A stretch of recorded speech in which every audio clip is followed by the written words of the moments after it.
Assalamualaikum warahmatullahi wabarakatuh. Kembali lagi bersama kita di segmen Ruang Literasi Bincang Karya. Perkenalkan, nama saya Taufik Rambu Rabani yang akan membantu memandu acara ini, dan saya tidak sendiri, telah hadir juga teman saya yang akan membantu juga dalam segmen ini, yaitu Ica. Aduh, simple lagi saudara-saudara. Bersama kita telah hadir seorang narasumber. Kebetulan si narasumber ini adalah kakak tingkat saya di kampus. Beliau bernama Ujang Abdul Sopiadin, tapi biasa disapa Uas. Bukan Ustadz itu ya, tapi ini Uas teman saya. Tepuk tangan. Terima kasih. Nah, sekarang Kang Uas, sebelum kita memulai membahas tentang buku atau antologi puisi karya Kang Uas, pertanyaan pertama dari saya, selain sibuk perkuliahan atau di dunia kampus, kegiatan apa nih yang sedang dijalankan sekarang? Ya mungkin sekarang sedang ini ya mau PPL gitu. Nah itu sibuk mempersiapkan untuk PPL gitu. Oh, coba PPL itu aja. Selain itu tidak ada yang lain? Ya paling saya juga kerja juga di sekolah gitu. Oh gitu ya. Jadi di operator, di operator madrasah juga jadi guru. Oh, jadi guru, hebat. Keren. Dan saya tahu juga bahwa Kang Uas ini sedang mondok di salah satu pesantren yang ada di Karangpawitan ya. Iya. Oh, santri juga lah itu ya. Mahasiswa, santri, dan juga seorang penulis puisi gitu. Hebat sekali Kang Uas ini. Sebelum masuk ke bahas bukunya, mau nanya nih, kapan sih kamu mulai nulis puisi gitu? Nulis puisi itu ya mungkin dari SMP ya. Oh, dari Kalau SMP. untuk sering suka nulis itu memang dari SD kelas 5 gitu. dari kelas 5. Ya, cuman kalau untuk spesifik ke puisinya itu SMP, karena kan di SMP baru dikenalkan puisinya gitu. Jadi seolah merasa cocok gitu. Ketika mendapat materi semacam puisi, saya merasa oh ini ternyata saya suka puisi. Yang dulunya itu saya suka tulis di buku belakang, biasanya kan di buku belakang saya suka coret-coret ya. Karena sebelum itu ya, belum ada media sosial seperti sekarang kan ya. Kalau sudah ada media sosial mungkin status di sana kan ya. Jadi caption ya. Oke, kan tadi sempat baca sedikit di biografi Akang ya. Mulai nulisnya itu sukanya dari kelas 5 SD, berawal dari merubah lirik lagu ke dalam bahasa sendiri. Nah, itu maksudnya kayak gimana tuh, Kang? Jadi seperti apa ya? Jadi misalnya ada lagu, dulu saya mengaransemen merubah lirik lagu dari SNSD yang judulnya The Mom. Yang temanya itu ibu ya.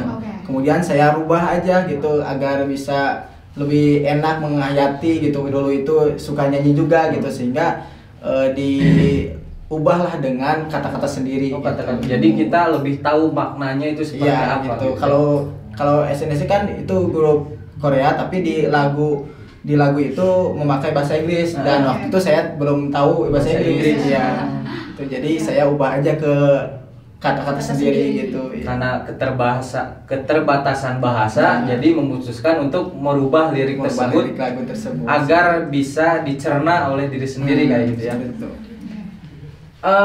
Kan yang saya tahu udah ada beberapa karya ya. Yang awal itu apa saja sih yang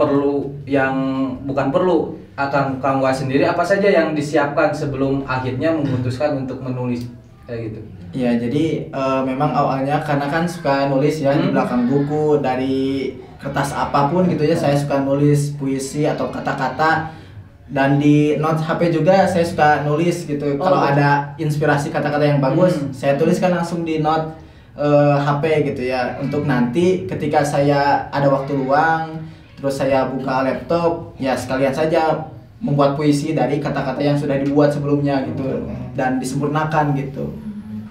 Nah, seperti itu. Seperti itu ya. Iya. Tapi pernah nggak merasakan moodnya itu lagi kurang, misalnya Iya. aduh lagi bete banget ini, pernah gak lagi menulis puisi tiba-tiba mood si lagi menulis itu tidak ada, pernah gak merasakan seperti itu? Sering. Dan di dalam dunia kepenulisan itu disebutnya writer block. Oh, Writer block. Jadi ketika suasana hati penulis itu memang belum baik lah moodnya untuk menulis. Jadi menurut saya ya lebih baik cari waktu yang lain saja. Jadi tapi biasanya kalau misalnya saya ingin menulis, misalnya ingin memaksakan menulis, biasanya saya suka istirahatkan dulu otak dengan bermain game. Jadi sama Iya. seperti penulis lainnya, berarti tergantung mood juga ya. Iya. Jadi hati-hati para wanita. Ternyata bukan Anda saja yang moodnya lah ya kacau-kacau. Ternyata kita juga sebagai laki-laki ya ada juga moodnya kadang kurang baik, kadang kurang kayak gitu. Nah, sekarang puisi kan kebanyakan merupakan akrobat kata. Kadang juga lebih membangun sebuah realitas sendiri yang kadang surreal, kadang hiperreal, dan selalu puitis gitu. Nah, menurut Kang Was sendiri, apakah benar seorang penulis puisi melihat dunia sekitarnya itu dengan sudut pandang yang sedikit berbeda? Iya, itu memang balik lagi ke karakter masing-masing penulis gitu ya.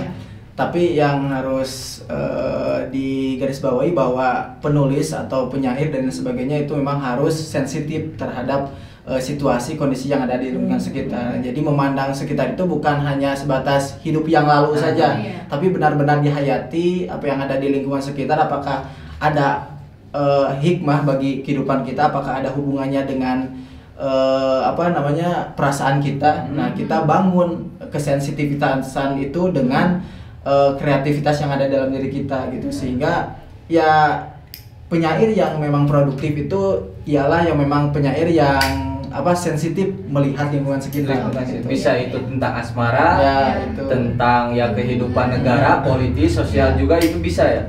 Ya tidak jauh berbeda seperti orang yang ketika misalnya ada mood yang misalnya baik, ketika melihat sesuatu dia update status. Nah, itu bisa awalnya bisa dari sana. Kesensitivitasan itu internalisasikan ke dalam kreasi ya, seperti itu. Seperti itu ternyata.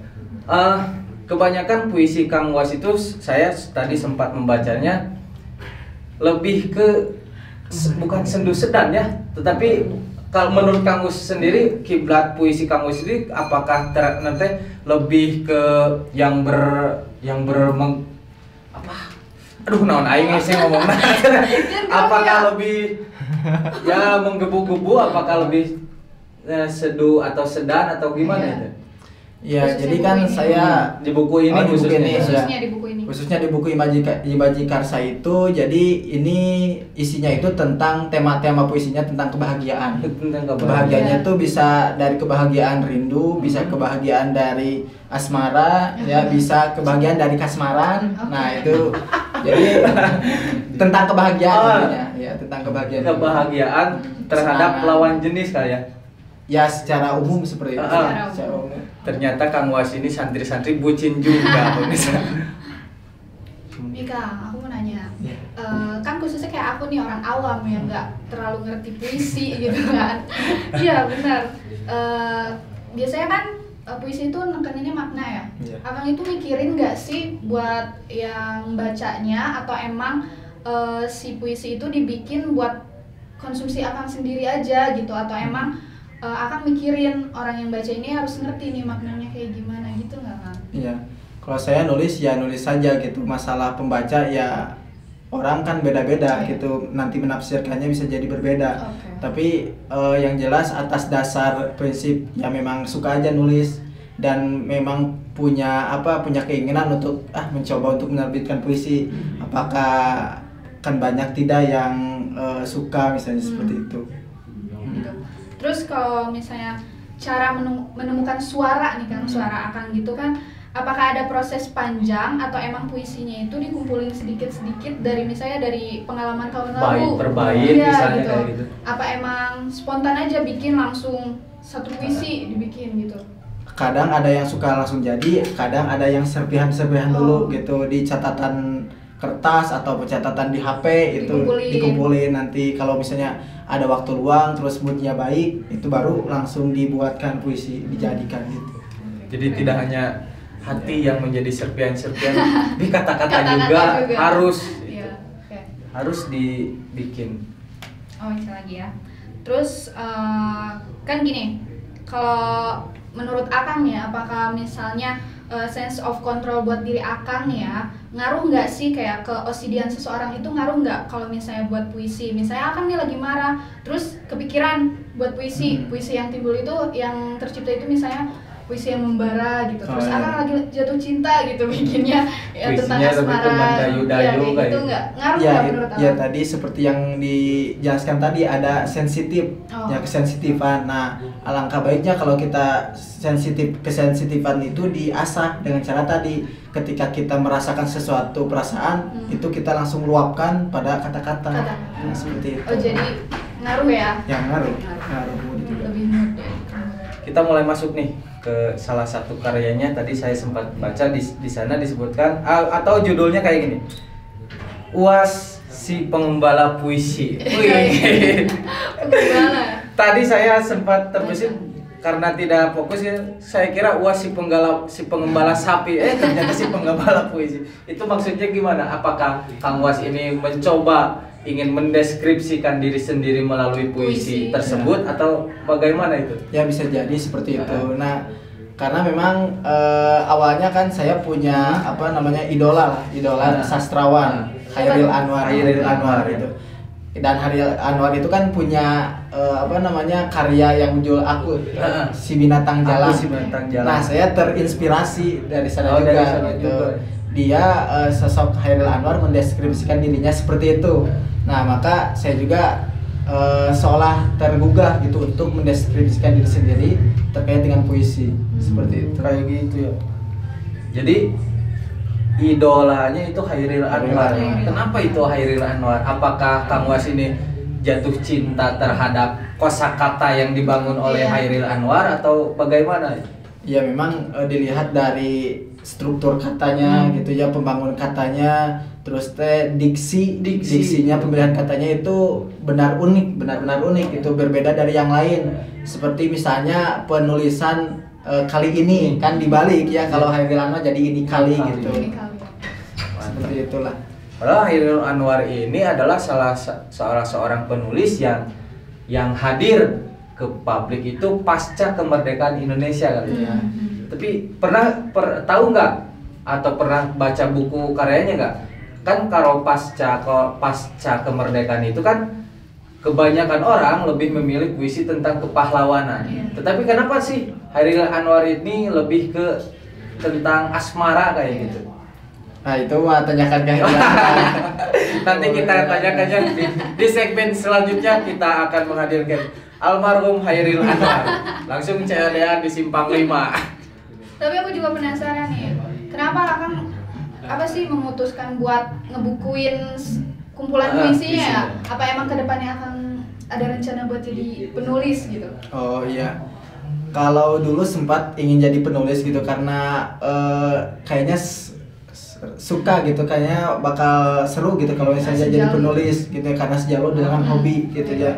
Apalagi kan pernah ada yang bilang kalau misalnya pekerjaan yang terbaik itu adalah hobi yang dibayar. Iya benar, nah, benar. Jadi saya mikir kayaknya enak kalau misalnya punya pekerjaan yang jenisnya itu hobi yang dibayar gitu. Jadi lebih enjoy ya. Seperti itu. Tapi ternyata mungkin berbeda lah ketika kita menjalani kehidupan selanjutnya, pasti ada yang berbeda seperti itu. Dan saya tadi juga baca-baca, ternyata si buku yang berjudul ini Imaji Karsa ini ternyata adalah ungkapan perasaan kebahagiaan, bisa juga kerinduan. Tetapi saya baca juga Kang UAS ini malu-malu gitu ya. Ternyata tidak ingin menyampaikan rasa kebahagiaan serta kerinduannya juga itu secara gamblang, tetapi bersembunyi di balik kata-kata ini. Kenapa ini Kang UAS ini? Apakah karena tidak ingin disebut bucin atau karena kayak gimana? Itu lebih ke pengalaman, Kang. Ada ya, lebih kebanyakan sih seperti itu. Jadi ada perasaan-perasaan kegembiraan itu saya tuliskan gitu. Entah itu bersumber dari apakah kasmaran atau rindu dan sebagainya, itu saya selalu ditulis gitu. Jadi ketika punya perasaan yang seperti apapun saya tulis dalam beberapa kata. Ya kalau misalnya moodnya sedang bagus ya langsung jadi puisi gitu maksudnya. Ini secara gamblang ini puisi tentang kebahagiaan atau kerinduan terhadap lawan jenis, bisa pacar, teman atau kayak gimana? Bisa jadi orang yang diidamkan atau orang yang disukai ya seperti itu. Karena kan ini imaji karsa, imaji itu kan kalau di dalam KBBI artinya itu visual atau penggambaran. Kalau karsa itu jiwa. Nah makanya ketika di dalam puisinya itu tentu yang menyangkut dengan penggambaran jiwa si penulis seperti itu. Penulis ini seorang yang licik. Kalau menurut saya licik. Kenapa tuh Kang? Dia ini ternyata bucin, tetapi bucinnya itu tidak ingin dipublik ke orang lain, lebih ke disembunyikan melalui tulisan-tulisan. Ya kan itu memang puisi itu memang seperti itu, bermain dengan makna, bermain dengan kata-kata seperti itu. Jadi si penulis juga mendapatkan pekerjaan dalam tanda kutip pekerjaan untuk mencari makna-makna yang tersembunyi di dalam kalimat. Ya seperti itu. Mantap. Makanya saya cita-cita mau menjadi penulis. Tapi buku yang baru dihasilkan ternyata baru ya buku Yasin. Lanjut Kang, ada lagi? Iya. Kenapa sih akhirnya ingin memutuskan harus buku ini harus dibukukan kayak gitu? Misalnya sebelum karya ini ditulis kan sudah ada puisi-puisi yang dibuat. Sebelum dibukukan media apa yang biasa digunakan? Ya seperti coretan-coretan di dalam HP, terus di dalam kertas buku-buku kuliah, misalnya buku mata pelajaran. Itu kan kadang di saat kita kuliah atau misalnya di sekolah, misalnya di SMA atau di SMP, itu kadang kita kan suka rada males ya gitu ya, ada waktunya males untuk mendengarkan pelajaran, sehingga ya daripada ya kemana-mana lebih baik saya nulis puisi gitu. Pernah di media sosial di-share atau di media publik? sosial pernah. Iya. Media sosial seperti Facebook, Instagram juga. Instagram, status WA juga pernah kayaknya. Terus selanjutnya kedepannya macam apa yang ingin Kang Was capai dalam waktu kedepannya nih? Iya, sekarang juga saya sedang nulis buku, tapi bukan puisi kalau sekarang. Buku lagi ya, nih? Ya buku karya umum lah, tapi lebih menjurus ke motivasi seorang mahasiswa seperti itu. Apakah seperti Mario Teguh dibungkusnya atau kayak gimana? Seperti bukunya Mark Manson lah, tahu buku Mark Manson? Yang judulnya itu Seni untuk Bersikap Bodo Amat. Nah itu kan di dalamnya tentang pengalaman hidup dan juga motivasi tentang kenyataan hidup yang dilaluinya. Nah saya juga berharap nanti di buku itu saya bercerita tentang kehidupan mahasiswa yang sebenarnya gitu, dan bagaimana cara menjadi mahasiswa itu gitu ya, karena yang namanya mahasiswa ya harus berbeda dengan siswa. Gitu. Karena ada kalimat mahasiswa yang membedakan. Dan itu bukan hal yang sepele menurut saya gitu. Jangan sampai mahasiswa dengan siswa itu hakikatnya sama, padahalnya berbeda ya. Gitu. Seperti itu. Padahal kalau menurut saya mahasiswa itu sedikit menyinggung ya dari kata mahasiswa itu. Mahasiswa itu harus berada di tengah-tengah kayak. Di tengah-tengah antara masyarakat dan juga kalau menurut saya pemerintahan gitu. Dalam artian kalau si nanti lewat bakal panjang, bakal beda segmen nih, beda segmen. Bisa DPR. Ada DPR. Iya bisa di tadi no sama lah bakal panjang. Kayaknya udah dalam banget ya ini kita nanya. Udah aja nih Kang. Oh, pertanyaan terakhir deh. Iya. Menurut Akang nih, apa ada hubungan dekat nggak antara kehidupan, kenyataan, dan puisi? Coba.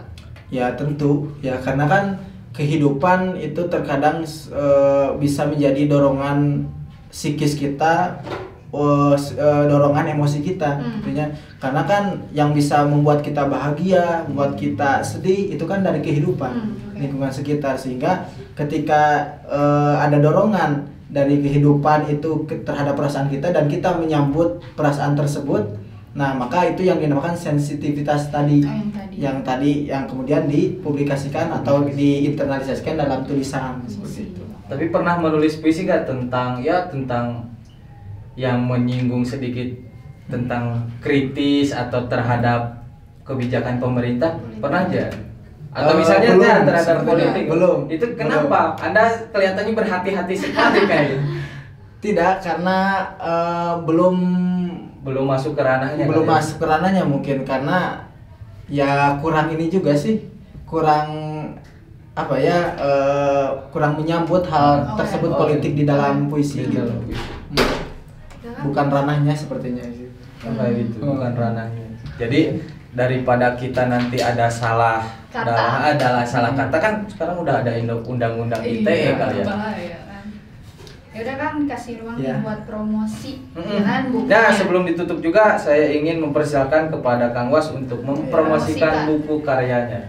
Ya, jadi bagi masyarakat dimanapun Anda berada, mahasiswa, siswa pun, ini bisa kalian miliki buku Imaji Karsa karya UAS, itu bisa dicek saja di Tokopedia. Buku Imaji Karsa karya UAS itu ada di Tokopedia. Ya, ada. Oh, jadi langsung aja. Ya, di Tokopedia. Oke, di Tokopedia. Ya, kalau untuk buku satunya lagi yang berjudul Kisah Hujanan Api, itu bisa chat personal aja. Oh, chat personal. Nanti ada ya. Iya. Anda kontak person di bawah. Bisa di bawah ini. Oke, segitu aja ya Kang. Nih buat ngingetin sedikit ya buat kalian juga nih yang punya karya. Bisa karya berbentuk tulisan seperti novel, puisi dan lain-lain. Juga karya yang lain, misalnya musik, lukisannya bisa. Bisa ya. Bisa hubungin langsung ke Instagramnya Ruang Kampus ya. Buat kita undang juga kayak Kang ini. Yaudah gitu aja ya kan, kita tutup. Sekian dari kami. Wassalamualaikum warahmatullahi wabarakatuh.